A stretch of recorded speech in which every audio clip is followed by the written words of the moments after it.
The moment the ancient parchment unrolled across the obsidian council table, Cassandra Carmichael understood that her life as she had known it was finished. She had not asked to be brought here. She had not consented to the blindfold during the car ride, or the cold iron of the staircase beneath her feet, or the suffocating grandeur of the chamber she now stood inside, a room buried 40 feet beneath the city of London. Carved from black stone and lit by torches that burned without heat, she had not asked for any of it, but the parchment was unrolling anyway, and every pale-faced, white-haired aristocrat seated around that table was staring at her as if she were a bomb with a countdown they could hear and she could not. "Read it aloud," said the woman at the head of the table, her voice the temperature of deep winter. Her name was Serafina Voss, and she was the oldest thing Cassandra had ever seen. Not in appearance, because in appearance she looked no older than 40, but in the weight behind her silver eyes, which carried centuries the way stone carries moss. "Read it, human, so that this court understands you are not ignorant of what you carry." Cassandra did not flinch. She was a secondary school history teacher who had survived a decade of 32 restless teenagers per class, a brutal divorce, and the specific kind of loneliness that comes from knowing too much and being believed by too few. She did not flinch easily. She stepped forward and looked down at the parchment. The script was Latin, but the Latin of a period so archaic it took her a breath to adjust. She had studied medieval manuscripts at Oxford. That was, she suspected, precisely why she had been chosen for the community outreach program that had placed her inside the Varcolac archive 3 months ago, cataloguing what she had been told were rare historical texts. She read, "Let it be known under the blood covenant of the year of the third throne, that the lineage of Maren the Unbroken shall never be extinguished, and that her blood, dispersed across mortal generations, shall retain the mark of the founding.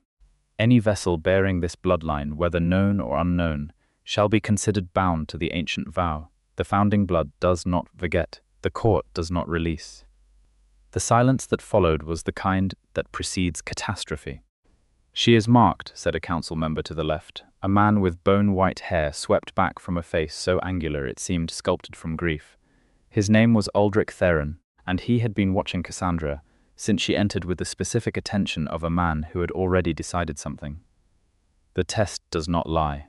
Her blood triggered the seal the moment she touched the archive documents.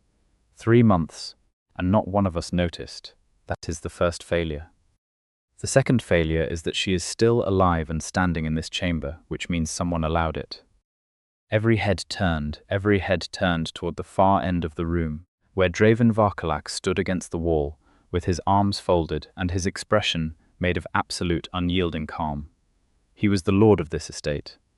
He was the owner of the archive.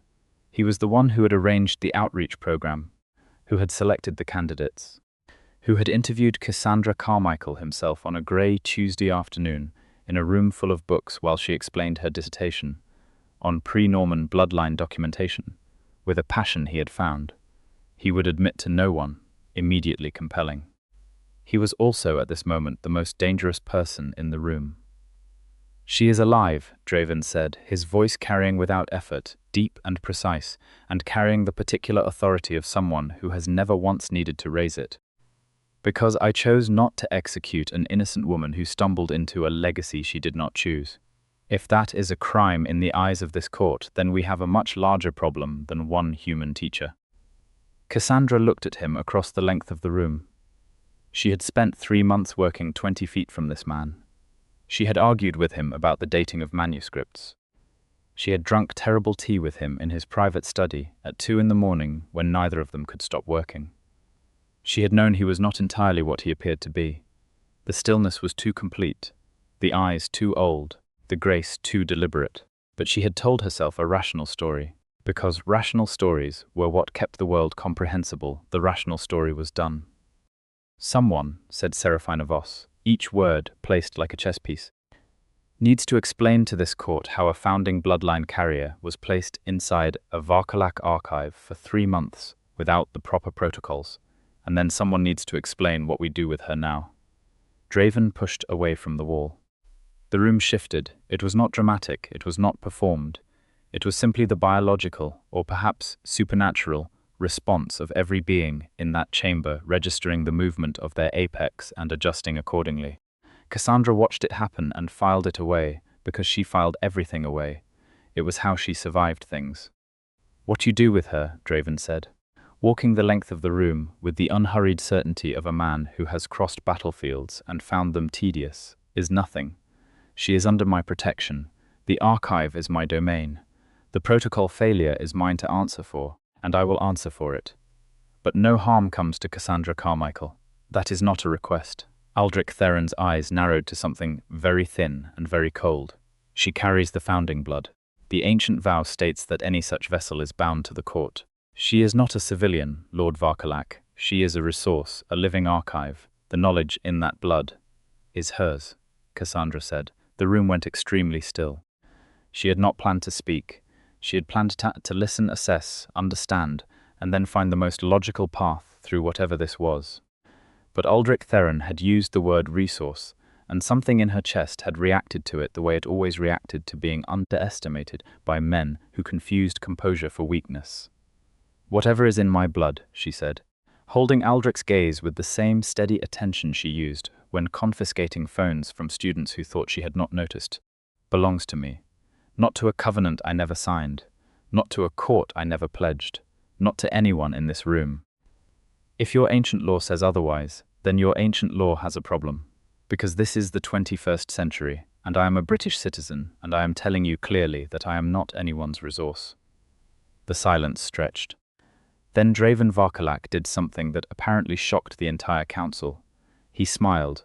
It was brief, it was private, it was directed entirely at Cassandra, and it carried in it something that looked remarkably like admiration. Then it was gone, and his face returned to its composure, and he turned to address the court with the full weight of his authority. "The session is adjourned. Miss Carmichael is a guest of this house, not a prisoner of this court. Any council member who moves against her without my explicit sanction will answer to me personally. We meet again in 48 hours, when I will present a formal resolution to the bloodline question that satisfies the covenant without treating a human woman as property." "Are there objections?" There were expressions that constituted objections. There were no spoken ones. They filed out. Aldrich Theron was last, and he paused at the door and looked back at Cassandra with an expression she recognized. It was the expression of a man who had already decided that the obstacle would be removed, and was simply calculating the most efficient method. She had seen that expression before, from people with considerably less power. It had never ended well for them. The room emptied. The torches burned. Cassandra stood at the obsidian table, with her hands flat on the ancient parchment that apparently contained the proof of her own ancestral catastrophe, and she waited until she was certain they were alone. Then she looked at Draven Varcolac and said, "Start from the beginning, all of it, and do not soften anything because you think I cannot handle it." He met her eyes. 3 months of proximity had taught her that his eyes were a color that defied easy naming. Not quite silver, not quite grey, closer to the particular shade of the sky in the hour before a storm commits itself. His hair was white, purely white, and worn long enough to brush his collar, and his face had the kind of structure that suggested it had been arranged with specific intent rather than assembled by accident. He was, by any standard, extraordinarily beautiful in the way old things sometimes were: cathedrals, coastlines, things shaped by forces larger than individual preference. She had been very professionally not thinking about this for 3 months. "Sit down," he said, not unkindly. "I prefer to stand when receiving information I may need to act on immediately." Something shifted in his expression, that private quality again, something carefully held. Then stand, and I will tell you everything." What he told her took a long time and required tea, which he made himself in the small anteroom adjacent to the council chamber, moving through the space with the particular ease of someone who has lived in it for a very long while. The tea was considerably better than the archive tea. Cassandra noted this and said nothing about it. The world, he explained, had a second skin. Beneath the visible infrastructure of cities and governments and institutions, there existed a parallel structure of courts, vampire courts, old world in origin, predating most modern nations, operating through a system of blood laws and ancient covenants that had governed their kind since before written history in any language a human university would teach. The courts were not at war with humanity.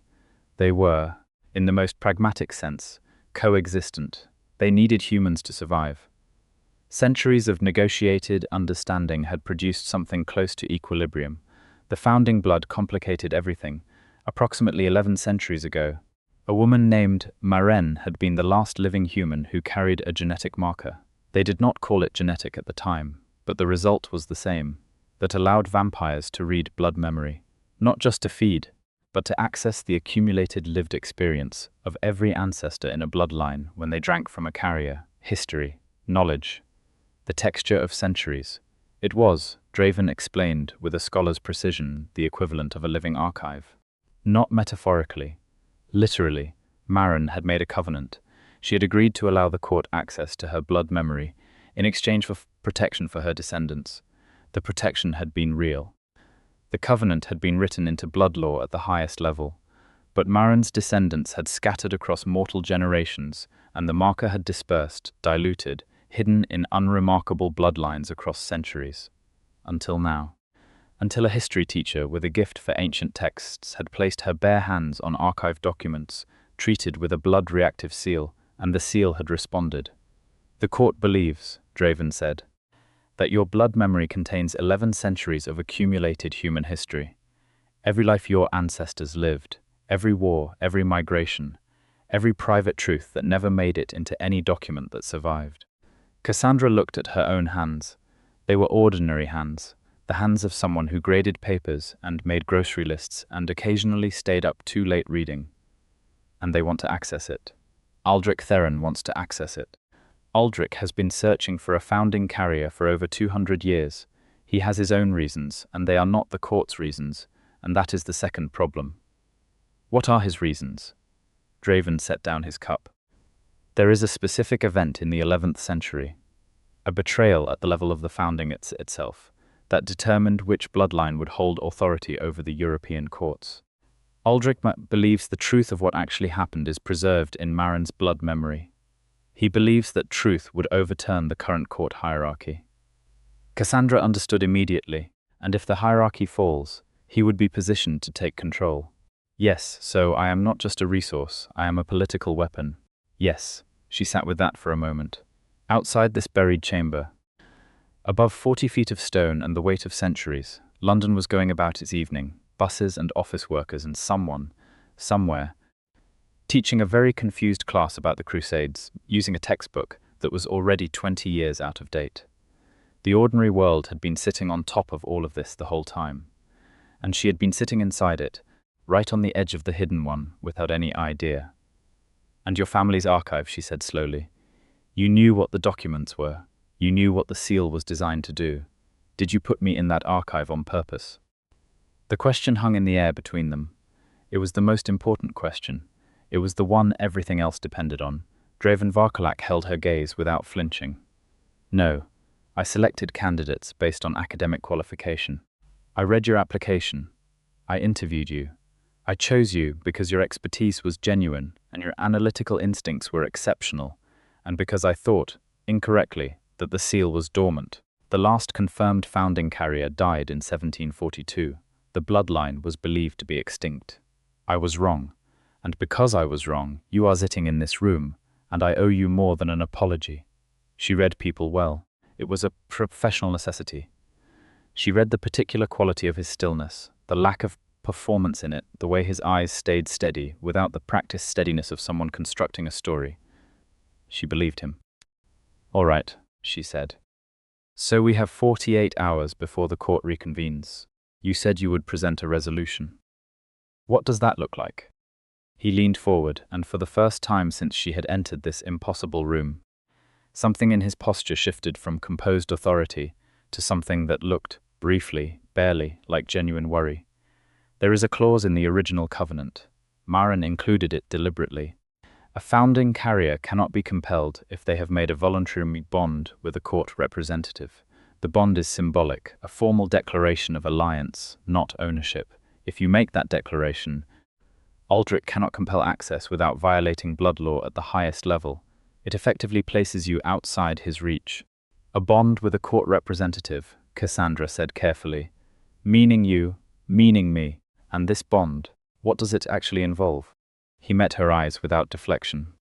Your consent, freely given, a spoken oath in the presence of blood law witnesses. Nothing more than that, no blood exchange, no loss of autonomy. The covenant recognized the distinction between willing alliance and compelled service. Maren was specific about it. Maren sounds like a woman who thought very carefully about her options. She was exceptional. Cassandra stood and walked to the far side of the room, not because she needed distance, but because she needed movement to think. She turned the logic over the way she turned primary sources over, looking for the hidden assumption, the place where the argument leaned on something it had not proven. If I make this bond and Aldrich cannot touch me, what does that do to his political plans? It stops them. Without the blood memory, he has no leverage and no case. Then he will not accept it quietly. No, he will move against us before the 48 hours are up. Draven was quiet for exactly 2 seconds. Yes, almost certainly. So we have less time than the court thinks we have. And we need to be prepared for someone with 2 centuries of experience and a very specific motivation to try to remove me from the board before I become legally protected.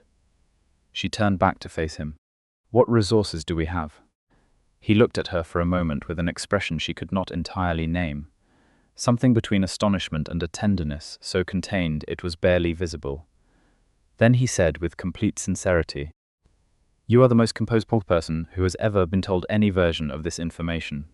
I am processing it in layers," she said. The existential layer is scheduled for approximately 3 o'clock in the morning. Right now, the practical layer is more urgent. Resources. Tell me what we have. They spent the next 2 hours in his private study, a room she knew well, where the bookshelves went floor to ceiling, and the leather chairs had the particular softness of things that had been used for a very long time by people who read in them. She had spent dozens of evenings in this room. It felt different now. Not worse, but different. The way a landscape looks different when you learn something new about the geology beneath it.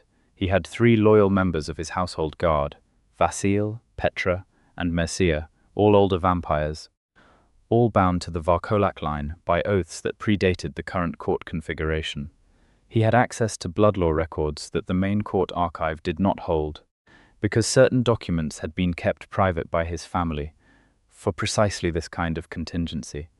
He admitted with something that might have been reluctance, a personal history with Aldrich Theron that gave him a specific understanding of how the man operated.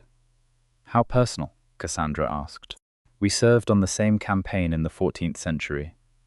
I know how he thinks under pressure.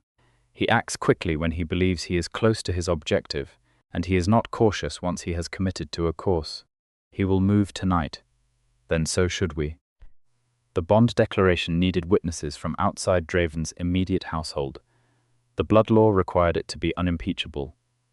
That meant reaching 2 council members who were not under Aldrich's influence, before Aldrich could reach them first. Draven named them Isolde Vranek, who was ancient and had no political ambitions, and cared primarily about the preservation of blood law for its own sake, and Casimir Dracul, who had opposed Aldrich on 3 separate occasions and had survived each time through a combination of principle and extraordinary stubbornness. Can you reach them tonight? Isolde, yes. Casimir, possibly. He moves between locations deliberately to avoid being predictable. Then we start with Isolde and find Casimir while we are moving. Sitting here and waiting for Aldrich to come to us is not a strategy. She paused. One more thing. Yes. If we do this, if I make this declaration, I want to understand exactly what it means for my life. Not the legal meaning, the actual meaning. Because I will not make a promise I do not intend to keep, even if it is primarily symbolic and even if my life depends on it. That is not who I am. He was quiet for long enough that she heard the torches in the adjacent hall, the very faint and distant sound of the city above them, muffled through all that stone. When he spoke, his voice had shed something, a layer of the formal authority, some of the careful composure, and what remained was quieter and more direct, and she found it considerably more affecting than anything she had expected. It means that you would be formally recognized as being under this house's protection. It means that I would be responsible for your safety under blood law. It means, he stopped, started again. It means that I would take that responsibility with complete seriousness, more than the law requires. I want to be honest about that." She looked at him. "More than the law requires," she repeated. "Yes." Something moved between them that neither of them addressed directly. This was not the moment. The moment for addressing it was somewhere on the other side of surviving the night. But it was there, and they both knew it was there, and the knowing of it had a specific weight and warmth that she carried with her as she stood and said, "Then let us go." Vasil had a car, dark and unremarkable, which struck Cassandra as slightly funny. She had half expected something more dramatic. They moved through London streets at 11 at night, the city doing what London did, indifferent and glittering and vast. And she watched it through the window and thought about the fact that 11 centuries of human memory apparently lived somewhere in her blood, and she had been grading essays about the Wars of the Roses for the past 15 years. Isolde Vranic lived. Existed was perhaps the more precise word. In a mansion in Kensington that looked from the outside like every other Kensington mansion, which was to say prosperous and private and faintly forbidding. She received them in a sitting room full of orchids that Cassandra immediately found extremely incongruous, because Isolde herself was approximately 1,000 years old, if the estimate Draven had given her was accurate, and she had the presence of a glacier, enormous and slow and utterly capable of reshaping the landscape without appearing to move. Cassandra had expected to feel intimidated. Instead, she felt, oddly, a kind of recognition, one sharp mind in the presence of another, separated by an immensity of time and entirely different circumstances, but recognizable nonetheless. Isolde listened to everything with perfect stillness. Then she looked at Cassandra for a long and specific time. "You are not frightened," she said, as if this were a fact requiring documentation. "I am frightened," Cassandra said, honestly. "I am simply choosing to do what needs doing anyway." Isolde looked at Draven. I see why," she said, which seemed to be a statement about more than one thing. Draven did not respond to that, but the particular quality of his not responding communicated something. Isolde agreed to serve as a witness. She would come to the Varcolac estate at dawn, when Bloodlaw declared formal oaths most binding, and she would bring 2 of her own household members as additional witnesses to make the record unimpeachable. She also told them, with the calm of someone delivering a weather report, that Aldrich Theron had already sent a message to 3 council members in the past hour, requesting an emergency convening before the 48-hour period elapsed. "He is moving faster than I expected," Draven said, as they returned to the car. "You said he acts quickly when he is close to his objective," Cassandra said. "You also said you know how he thinks under pressure." "Yes. So what is his next move? Not the political one, the direct one." Draven's jaw tightened briefly. "He will try to get to you before the declaration is made. The most direct method would be to take you out of my protection, remove you from the estate, or from my vicinity before dawn. Through force. If he can arrange it without obvious blood law violation. Yes, and can he? He has people who are not formally members of the court, who do not appear in official records, who have been useful to him across several centuries for precisely the kind of action that cannot be officially sanctioned." Draven turned to look at her in the dim interior of the car, and the quality of his gaze was the focused, unambiguous attention of someone telling an absolute truth. "I will not let that happen. I want to be clear. Not because the law requires it, because I will not allow it." She held his gaze. "I know," she said, and she did. They found Casimir Drackle in the 3rd location they tried, a restaurant in Soho that appeared completely ordinary until you noticed that the lighting was calibrated specifically to make pale skin look natural, and that the staff moved with the precise efficiency of people who had been doing this particular job for a very long time. He was having dinner, which apparently vampires did when they wanted to maintain social appearances, and he looked up when they entered with the expression of a man who had been half expecting bad news, and was mildly relieved it was not worse. He was shorter than Draven, broader, with white hair cut close and eyes that were a very deep amber, and that assessed Cassandra with a speed and thoroughness that was slightly unnerving even by the standards of the evening. "The Carmichael woman," he said. "Aldrich has been calling the entire council for the past hour. Apparently this is quite urgent. More urgent than he has told the council. Draven said and explained. Casimir listened. His expression moved through several configurations, none of them comfortable. When Draven finished, Casimir looked at Cassandra and said, "You understand what you are agreeing to. The formal bond is not nothing. Even if it is symbolic in law, it has weight." "I understand," Cassandra said, "and you are willing." "I am willing." He studied her for another moment. "Good. I will be there at dawn, and I will bring the Blood Law Codex volume that contains the Marin Covenant. Because when Aldrich challenges this, and he will challenge this, I want the original text in the room." They were back in the car, driving toward the Varcolac estate. When it happened, the vehicle in front of them stopped without warning. The one behind them pulled close enough to block retreat. The doors on either side of the road were not doors to buildings. They were the locations from which 4 figures emerged, moving with the specific fluid speed that Cassandra now recognized as distinctly non-human. Vasil had the car in reverse before she had fully registered what was happening. Draven was out of the passenger door in the same instant, and the quality of his movement outside the car was different from everything she had seen of him previously. He was not composed now, he was not deliberate, he was something older and considerably more elemental, and the 2 figures nearest to him pulled back instinctively before they had apparently made the conscious decision to do so. "Stay in the car," he said, without looking back at her, which she immediately recognized as advice she was going to have to partially ignore. She stayed in the car. What she did not do was stay passive inside it.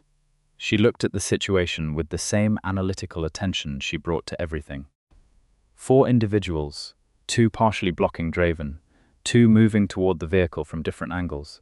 Vasil managing the car but unable to move it without hitting one of the figures already directly behind them. The logical point of vulnerability was the vehicle's rear right, the angle that Vasile could not cover while managing the car, and that the 2 approaching figures were angling toward together. She did not have supernatural speed or strength. What she had was 11 centuries of apparently documented human history somewhere in her veins, and a fairly comprehensive education in how people under pressure make decisions. She opened the rear right door, not to exit, but to push it hard and fast into the figure already reaching for the handle, which connected satisfactorily, and bought approximately 4 seconds of surprised recalibration. That was enough time for Vasil to use the moment to get the car moving. That was enough time for Draven, who had apparently dealt with the 2 figures nearest him with a speed and efficiency she deliberately did not look at directly. To reach the car, they drove away. Behind them, the 4 figures did not pursue, which meant they had been instructed to acquire, not to damage, and had calculated that damaged was the likely outcome of continuing. Inside the car, Cassandra realized her hands were shaking. Just her hands. The rest of her was still functional. She noted this with the same careful attention she applied to everything, and allowed her hands to shake, because fighting the physical response would have cost energy she needed for other things. Draven, beside her, looked at her hands. Then he looked at her face. Then, very carefully, as if making a deliberate choice about it, he placed his hand over both of hers where they rested in her lap. His hand was cooler than hers. It was very still. It did not press or restrain. It simply covered. Her hands stopped shaking. Neither of them commented on this. They reached the estate through a secondary entrance that Vasil used without instruction, which suggested this was not the first time contingencies had been required, and descended again into the lower levels. Not the council chamber this time, but a private wing that felt considerably more inhabited. Books everywhere, a fireplace that burned warm, maps on the walls that were both old and current simultaneously, different centuries layered in one space. It looked, Cassandra thought, like the home of someone who would stop pretending to live in only one time period. "You should sleep," Draven said. "We have 3 hours before dawn. I will not sleep. I know. I offered it anyway." She turned to look at him properly.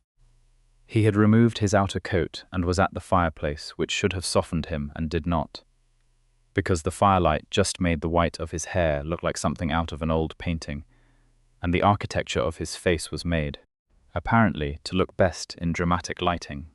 She was tired and had nearly been abducted and was going to make a supernatural oath in 3 hours, and her blood was apparently a living historical document. She was still thinking about the way he had covered her hands. Draven, she said, the first time she had used his given name without the formality of his title. She watched him register it. Tell me something real. Not about the law, not about the strategy. Something real. He turned from the fireplace. He looked at her with the full weight of those storm-before-it-decides eyes, and she watched him calculate and then abandon the calculation and simply answer. I have been doing this for a very long time, he said, 431 years. I have sat through more court politics than I can count, and I have made decisions I am not proud of, and I have done what was necessary and called it honor when sometimes it was just survival. And in all of that time, he stopped, made the choice to continue. In all of that time, I have never met anyone who faced the complete destruction of their known world and responded by immediately asking for the logical options. You terrify me a little, in the most profoundly respectful sense. Something in her chest moved, warm and unexpected. 431 years, and I terrify you, considerably. That is either the most alarming thing you have said tonight, or the most reassuring. I cannot decide which. Both, perhaps. She crossed the room. She was not entirely certain why.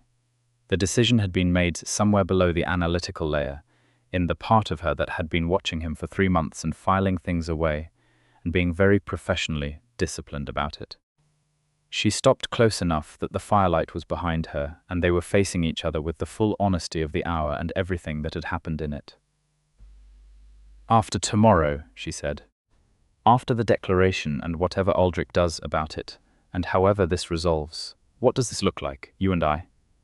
Because if I am formally bound to this house, then we are not exactly strangers having a professional relationship anymore, and I need to know what I am agreeing to in the parts that the blood law does not specify. He looked at her for a long, unguarded moment.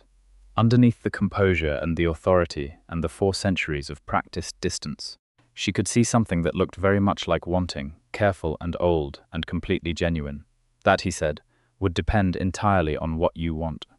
I am asking what you want. He was quiet. Then he said very quietly, you. If we survive this and you still want the same thing, after you have had time to process all of it clearly and without crisis, you. She reached up and pressed her palm against his chest, over where a heartbeat would have been in a different kind of man, and felt the slow, cool certainty of him there, present and deliberate, and looking at her as if she were something he had not expected and could not stop seeing. Then we survive this, she said. Hip covered her hand with his both of them. And this time neither of them pretended it was for practical reasons. They did not sleep. They sat in the firelit room and talked, genuinely talked.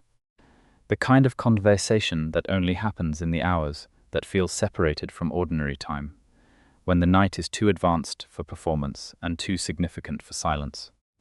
He told her things about 400 years that no history book contained, not because the events were secret, but because the texture of living through them was not something archives captured.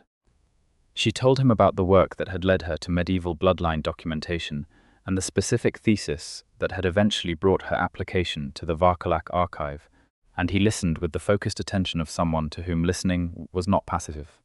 At one point, she said, "You knew my research touched on Marin's period. You must have recognized the specificity." "Yes," he said. "And you told yourself it was coincidence. I told myself it was extraordinary but explicable. I was very thorough in my reasoning. I was also, it turns out, motivated by the fact that I found the person behind the research, the application, the interview, considerably more interesting than I should have." She smiled. She could not help it. "And how long have you been finding me considerably more interesting than you should have?" "Since the second Tuesday of your appointment, when you argued with my assessment of a 13th century chronicle for 45 minutes and cited 3 sources I had not considered. You were wrong about the chronicle." "I was entirely wrong about the chronicle. It was exceptional." Dawn found them still talking. The fire burned low, the city above them, beginning its morning in complete ignorance of everything happening beneath it. Vasile came to tell them that Isolde had arrived, and Casimir shortly after, and that 2 of Casimir's household members and 1 of Isolde's had come additionally, creating a witnessing party of 7, which was more than blood law required, and would make the record completely unassailable. The ceremony was not elaborate. The room chosen was the estate's formal chamber, smaller and older than the council room, the walls lined with the Varcolac lineage documented in both text and symbol, the evidence of 4 centuries of a house that had survived by being both principled and adaptable. Isolde stood at the center with the gravity of a woman who had witnessed more history than any single text contained. Casimir stood to her left with the Blood Law Codex, which was a physical book of considerable age and presence. Cassandra stood before them in the same clothes she had worn the previous evening, which she had been briefly offered the chance to change, and had declined because there was no version of this that required formal dress, and she preferred to be herself in every specific. Draven stood beside her, not behind her, not before her. Beside. Isolde spoke the Covenant language, a form of Latin old enough that even Cassandra's Oxford training was at its limits, though she caught the essential structure of it. The bond being declared was one of alliance, protection, and mutual recognition. Not possession, not obligation of service. Alliance. When it came to her part, Cassandra spoke clearly, because she was not in the habit of doing things tentatively. She made the declaration with her full voice and her full intention, and she meant every word of it, because she had promised herself she would mean it. When Draven made his declaration, protection, responsibility, the full weight of house authority placed between her and anything that would harm her, his voice was entirely steady, and she understood that he also meant every word. Isolde produced a small seal, pressed it to the written record that Casimir had prepared. Done, witnessed, recorded. Blood law binding in every court of the European and North American vampire authority structure. The relief in the room was not performed. Then Aldrich Theron walked in. He was not alone. He had brought 6 council members, which was enough to constitute an emergency quorum under blood law, and his expression was the expression of a man who had calculated very precisely and believed he had arrived in time. He looked at the document in Casimir's hands. He looked at the witnesses. He looked at Cassandra. Something in his face went very tight and very cold. "This is not valid," he said. "The carrier made this declaration under duress. She is a human with no understanding of." "I would like you to say that to my face," Cassandra said. He looked at her. She looked back. "I am a 38-year-old woman with 2 advanced degrees, a functional understanding of 4 dead languages, and the specific experience of having been told approximately 47 times throughout my career that I did not fully understand a situation I had understood completely. Say it to my face. Tell me I did not understand what I agreed to." The silence had a particular quality. Isolde's expression was the closest thing to approval Cassandra had yet seen from that ancient, impassive face. The declaration was made in accordance with Maran's Covenant, Article 7. Subsection 3, Casimir said, with the satisfaction of a man who had been looking forward to citing that specific clause for approximately 200 years. The carrier acted freely, with full information, in the presence of 7 unimpeachable witnesses. The declaration is binding. Aldrich, if you move against Cassandra Carmichael or against Lord Varcolac's house in connection with this bloodline claim, you will be in direct violation of the Founding Blood Covenant at the highest structural level. The resulting blood law case would take precedence over every other court matter, including the question of hierarchy that I suspect you are actually here about. Aldrich did not move for a long time. He was calculating. He was very good at calculating. But the calculation, this time, was not yielding the answer he wanted. And Cassandra watched him arrive at that conclusion, and accept it with the specific bitterness of someone who had been outmaneuvered by a combination of ancient law and a history teacher who had not done him the courtesy of being frightened. "This is not finished," he said. "It is finished," Draven said, and the quiet finality of it was more authoritative than any volume could have been. "The bloodline question is resolved under blood law. The carrier has made a willing declaration. The court has no further claim. If you have new evidence regarding the 11th century founding event that you wish to bring before a properly convened court session, you are welcome to do so through the appropriate process. That process does not involve Cassandra Carmichael's blood because she has declined to offer it, and the law supports that decision absolutely. Take your quorum, Aldrich, and find another project." Aldrich left, His council members left with him, most of them looking considerably more uncomfortable than he did, which Cassandra read as a sign that his coalition was not as solid as it appeared. Political leverage was a finite resource, and he had just spent a significant amount of it on an action that had produced nothing. The room breathed. Isolde came to Cassandra and looked at her with those glacier eyes for a long moment. Then she said, "Maren would have liked you." Coming from a woman who had apparently known Maren's generation personally, this was not a small statement. "Thank you," Cassandra said, and meant it. Casimir clapped Draven on the shoulder, a gesture that felt ancient and genuine, and slightly incongruous with his considerable dignity, and said something in a language Cassandra did not have, which made Draven look briefly, genuinely human in his response to it, something warm and a little abashed. Then Casimir left, taking his witnesses and his blood law codex with him, and Isolde departed with her characteristic unhurried certainty, and the household members filed quietly out, and Vasil stood at the door and looked at Draven, and received some silent instruction and also left. The room was very quiet. Sunlight, which could not reach this deep into the earth, was presumably above them somewhere, doing what it did.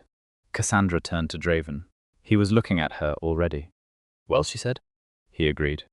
"We survived. We did." She crossed the space between them, because she had stopped finding reasons not to. And when she reached him, he was already turning toward her with the full attention of someone who had stopped pretending. And she put her hand against his chest again, and he put his hand over hers again, and this time there was no crisis actively pending, and the warmth she felt was not urgency or survival response, but something much quieter and more permanent. "I meant what I said," she told him. "Last night, before all of this, I meant it. I know, and you?" "Every word." His other hand came up to her face, the back of his fingers against her cheek, cool and careful, and asking a question without requiring an immediate answer. She answered it by leaning into the touch, and then by tilting her face toward him, and then by saying very quietly, 431 years is a long time to have been waiting for someone to argue with you about a chronicle."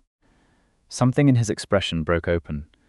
Not the composed authority, not the careful distance, but the man underneath all of it, who had been alive for 4 centuries and had built walls and habits and structures around himself that had served every purpose except this one.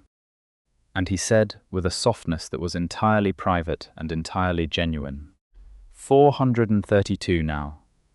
She kissed him then, or he kissed her. The distinction seemed irrelevant.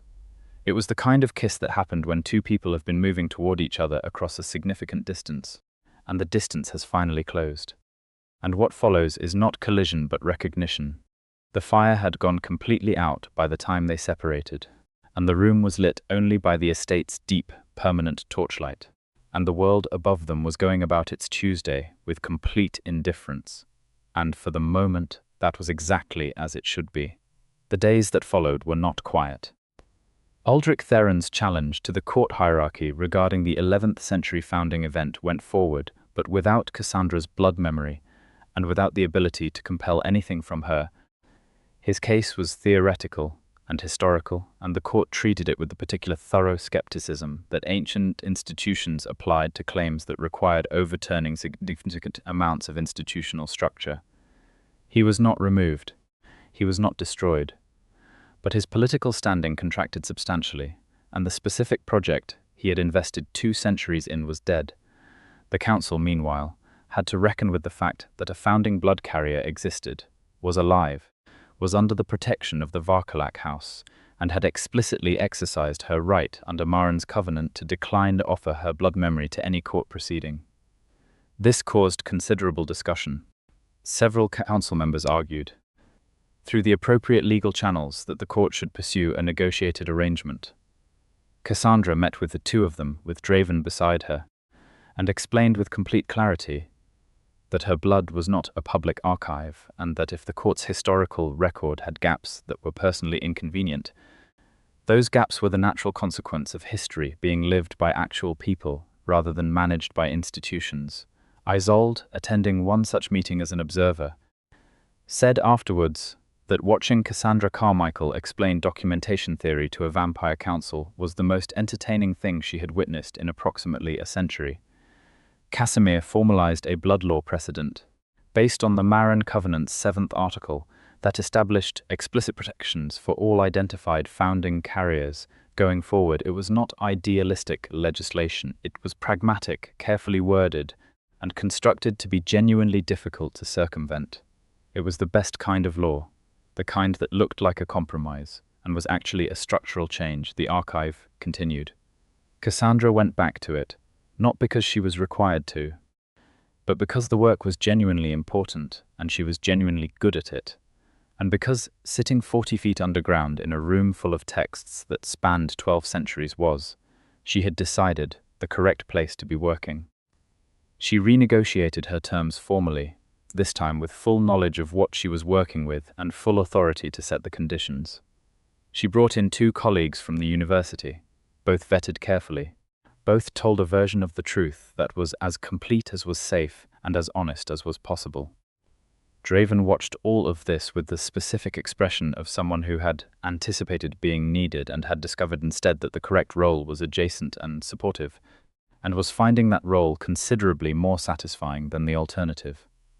"You are reorganizing my archive," he said on a Wednesday afternoon, looking at the new cataloging system she had implemented. "Your archive had no consistent dating methodology," she said, not looking up. "It was organized by acquisition date, which is completely useless for research purposes.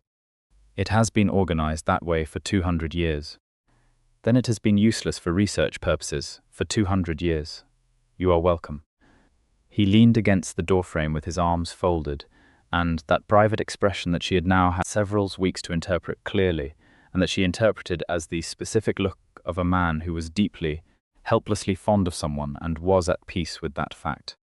"Cassandra," he said. She looked up. "I would like to take you somewhere, if you are willing." She looked at him. "Where?"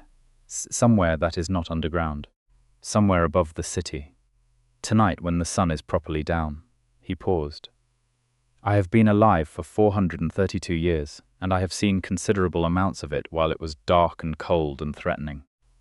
I would like to see some of it with you." She set down her pen. She considered the offer with the same careful attention she applied to everything, which in this case was a formality because she had already decided before she finished considering. "Yes," she said. "Let me get my coat." London at night from the roof of a building in Southwark that Draven apparently owned was a specific kind of beautiful, the kind that did not require commentary. They stood in the cold air with the river below them, and the city spread out in every direction, and the lights were doing what city lights did, making something of the dark rather than defeating it, and Cassandra stood beside him with their shoulders touching and felt the precise and particular weight of the moment. "Do you think she was afraid?" she said after a while. "Marin, when she made the covenant, when she agreed to something she could not fully predict. Do you think she was afraid?" Draven considered this honestly. "I think she was afraid, and she decided to do it anyway, because she could see that it was necessary, and because she was the person who could do it. I think she was extraordinary in the way that you are extraordinary, not in the absence of fear, but in the decision to act despite it." Cassandra leaned her head against his shoulder. He was cool and still and present, and the city stretched out below them full of ordinary, complicated, urgent human life. And somewhere in the historical record of it all, a woman named Marin had made a decision that had wound its way through 11 centuries and landed here, on this rooftop, in this particular confluence. "Do you know what is strange?" she said. "I suspect many things are strange, from your current vantage point. What is strange is that I am not angry about any of it. I thought I would be. When I first understood what had happened, what I was, what the blood meant, what the court wanted, I expected to be furious. And I was, briefly. But underneath the fury was something that felt more recognition, as if this was a context in which I actually made sense." He turned his head to look at her. In profile, against the city light, he was the kind of beautiful that stopped being about physical specifics and became about something more essential. The quality of a presence that had committed to being exactly what it was. "You do make sense," he said. "In every context I have seen you in, you make remarkable sense. But perhaps especially this one." She lifted her head and looked at him directly. "Draven, yes. I am not going back to the life I had before this. I do not mean the archive. I mean, the smallness of it, the way I made everything small because it was safer. I am not doing that again. I know, he said. I would not have been able to watch you do it. And I am not going to spend my life being frightened of court politics. I know that also. Good. She turned back to the city. Then I think we are going to be very good at this. I think, he said with complete certainty, that we are going to be extraordinary. She smiled, and he saw it. And the look on his face was the look of someone who had stopped calculating and started feeling, fully and without reservation, for the first time in a very long time, and who had discovered, somewhat to their own amazement, that the feeling was not dangerous, it was precisely the opposite. The formal court review of the Bloodline situation concluded 6 weeks later. Cassandra attended in person, because she had been specifically asked not to by Aldrich's remaining allies, which was the most effective possible argument for going. She sat beside Draven in the council chamber, the same black stone room where she had stood 6 weeks prior, reading ancient Latin in front of a table of pale-faced aristocrats who had looked at her like a weapon. And she answered every question that was appropriate to answer and declined every question that was not. And when the session was done, the formal record reflected that Cassandra Carmichael was a protected person under blood law, a voluntary ally of the Varcolac house, and not subject to any compelled interaction with the court on the basis of her bloodline. Aldrich was present. He said nothing to her directly. On the way out, he paused near Draven and said very quietly, "You understand what you have started." "I understand what I have finished," Draven replied. "There is a distinction." They did not speak again. 3 months after the night of the council chamber, Cassandra brought a particular manuscript to Draven in his study at midnight. A text she had found in the archive's secondary collection, undated, written in a hand she did not immediately recognize. She had been working on it for 2 weeks. It was, she had concluded with increasing certainty, a personal record, not a historical chronicle, not a legal document, a record of observations, the hand of someone who had been paying attention for a very long time. She set it in front of him and watched his face as he read. She watched his expression change. Something in it moved through professional recognition into something considerably more personal. He looked up at her. "Where did you find this?" "Secondary collection, eastern wall, 3rd shelf from the top." It was filed with the 14th century navigation documents, which was either a very good hiding place or a very careless one. "It is Marin's," he said. Cassandra had suspected. "It is Marin's," she confirmed, and she was not primarily the woman the Covenant made her. She was a researcher, an observer. She documented everything she encountered with a systematic attention that is extraordinary for any period, let alone her own. Draven looked at the manuscript, then he looked at Cassandra. "She would have recognized you, I know. I think she would have been very glad that it was you." Something moved through Cassandra at that. Not sentiment exactly, but the specific quality of feeling that came from being seen clearly and found worthwhile by something very old and very true. She reached across and covered his hand with hers, as he had done for her on the first night, and felt the reciprocal pressure of his fingers between hers. "We should document it properly," she said. "Officially, with a full attribution record and a protective covenant on the physical object. I will write the cataloging notes tonight." "It is midnight? Your point?" He looked at her with that expression, the one she had learned to read as completely, helplessly fond, and said, "My point is that perhaps you could write the cataloging notes tomorrow and spend the remaining hours of tonight not thinking about documentation. What would you suggest I think about instead?" "Any number of things," he said, and the quality of his voice had the warmth she had come to associate with the private Draven, the one beneath the court authority and the 4 centuries of careful composure. And she found that private version increasingly, irreversibly compelling. She closed the manuscript with appropriate care. Then she looked at him across the desk full of centuries and said, "Show me." The days settled into something that was neither ordinary nor extraordinary but was its own specific thing. The daily texture of 2 people building a shared life across the structural impossibility of their circumstances and finding, repeatedly, that the impossibility was less definitive than the building. Cassandra kept teaching. She had taken a leave from the school during the worst of the court crisis, But she went back in the spring term because she was a teacher, and that was not something a blood law crisis could simply overwrite. She had decided, going to live in both worlds, the visible one and the one beneath it. And she was going to do it without performing ignorance about either. Draven came to the school once. He waited outside in the car, which was the practical necessity of late afternoon sunshine, and she came out to find him there, white-haired and regal and slightly incongruous in the ordinary street, and her students, filing past, stared at him with the universal response of teenagers to someone who was visually compelling in an unsettling way. One of her year 10s asked her, on the way in the next morning, if that had been her boyfriend. She had said, with absolute professional composure, "That is not relevant to the French Revolution," and moved on. It was, she had thought, going to be an ongoing situation, and she was at peace with that. The archive produced, over the following months, a series of findings that Cassandra published through the university under carefully worded terms that removed all supernatural specificity and focused on the historical documentation record. The academic reception was significant. 3 journal articles, an invitation to speak at a conference. A colleague from Cambridge who had been working on adjacent material and who arrived at the Varcolac estate on a research visit and left 3 days later, looking slightly dazed but enormously productive.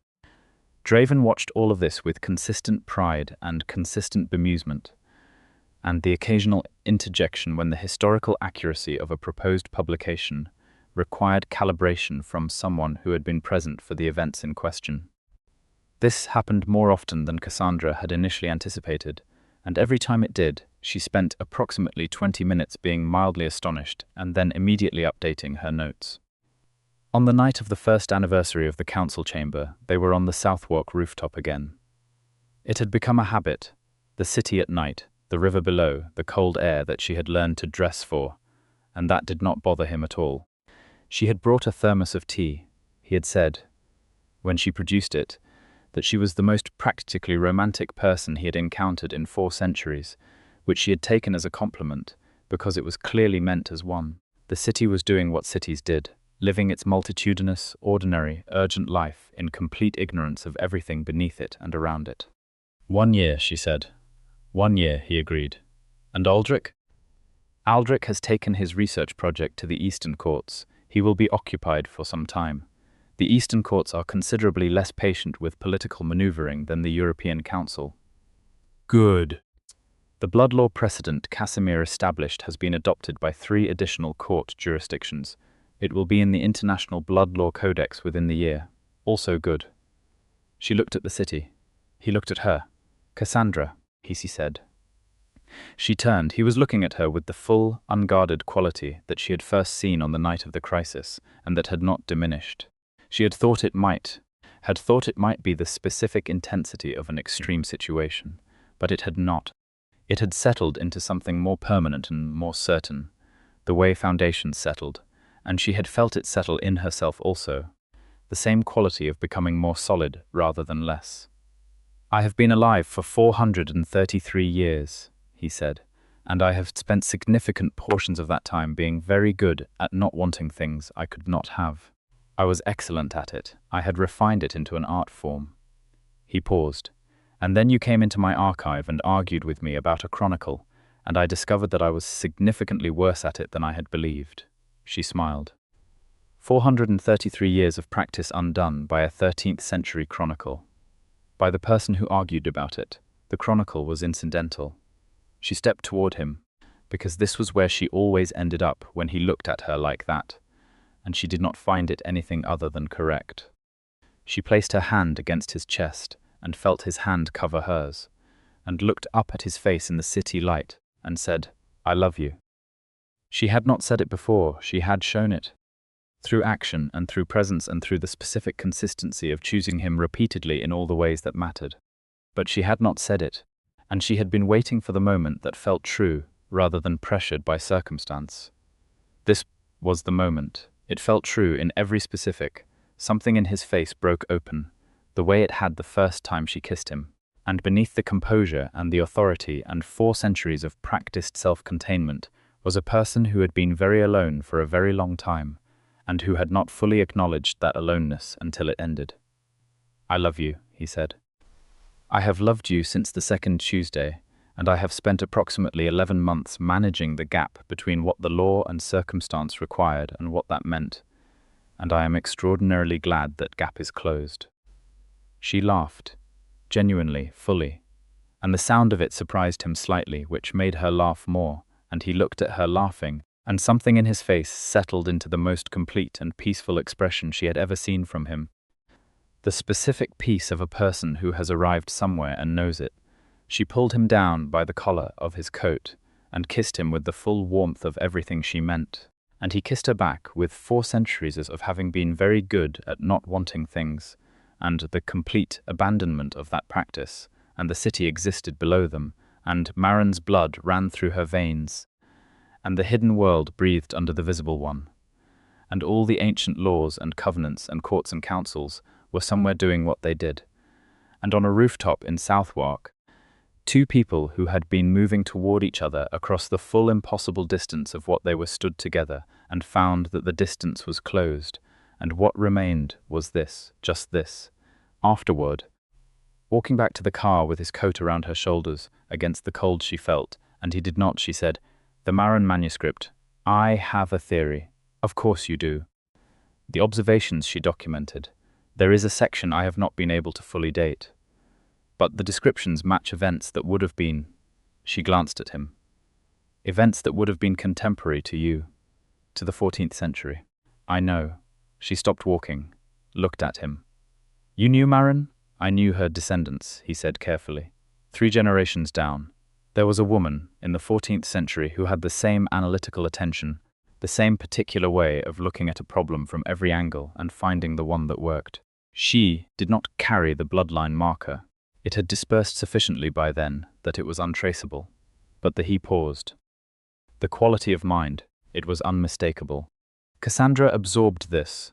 "And you are telling me this now. I have been debating the best moment. And this is the best moment. You were in a very good mood." She looked at him for a specific, long, entirely fond moment. "Draven Varcolac.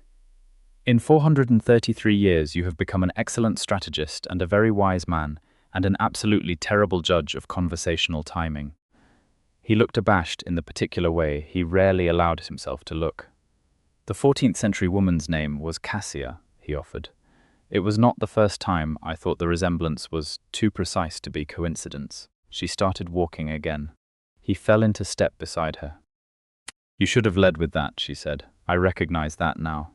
When we get home, you are going to sit with me and tell me everything you remember about her." "For the archive?" "Yes. And also because I want to know." "Yes." They reached the car. The city moved around them.